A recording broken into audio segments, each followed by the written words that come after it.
ভাই দাঁড়াও ভাই। কি রে হৃদয়, তুই নোংরা কাপড় চুরবি না আমার শ্বশুর বাড়িতে বসছস? আমার শ্বশুর বাড়ির লোকজন দেখলে আমার না মানিজ্য যাবো গা। ভাই ইজ্জত দেওয়ার সময় এখন নাই ভাই। বাবা স্ট্রোক করছে ভাই, ডাক্তার কইছে আজকের ভিতরে অপারেশন করতে হবে ভাই, আর অনেক টিয়াও লাগবো ভাই। অনেক টাকা লাগবে, আমি কি করতাম? যাই ভর্তি করা।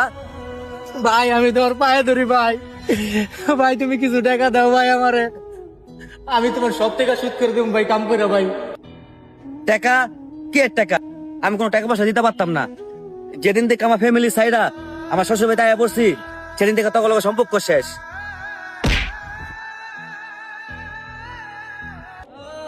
কিরে তোর এত বড় সাহস, 2 দিন পর পর আমার দুলাভাইয়ের কাছে টাকা নিতে আয়া পারো? এতদিন তো আমার দুলাভাই গাড়ি বয়ে খাইছো, তোর আমি কিছু কই নাই, কিন্তু এখন বাপের অসুস্থতার বাংলা টাকা নিতে আয়া পড়ছোস। আমার বাড়ির সামনে থেকে এমন বেরাবি, নইলে কিন্তু আমার দুলাভাই যেমন আস্তে লাত্তি মারছে, তোর এমন লাত্তি মারমু মাথার আড্ডি ভেঙে গেলাম। ভাই রাত নয় বাইরের মানুষ, তুমি তো আমার নিজের মায়ের পেটের ভাই। বাবার এমন একটা খারাপ অবস্থা, তুমি কেমনে পারবা আমার ফিরাই দিতে ভাই? ভাই আর কি এর ভাই, আমার কোনো ভাইটাই নাই।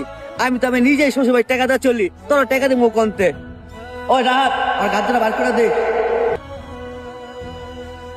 ভাই তুমি তো আমার ভাই, আল্লাহর দোহাই লাগে ভাই, তুমি আমার ফিরাই দিও না ভাই।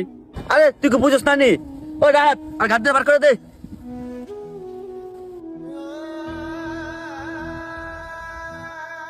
ভাই বাবা কিন্তু আমার একার ছিল না, বাবা কিন্তু তোমারও।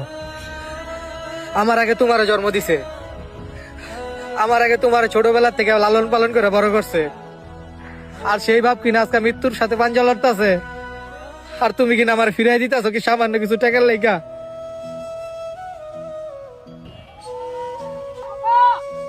আল্লাহর কসম রে ভাই, আমার কাছে যদি টিয়া থাকতো না, এই সামান্য কিছু টিয়ার লেগা আমি তোর কাছে আইতাম না। জীবনে কোটি কোটি টাকা কামাই থাকবি, কিন্তু বাপ যদি মরে যায়, একটা কথা মনে রাখিস, বাপ পাইতি না। হে দুনিয়ার মানুষ, বাবা থাকতে বাবার মূল্য দিন। বাবা যদি একবার হারিয়ে যায়, পাবেন না আর কোনো দিন।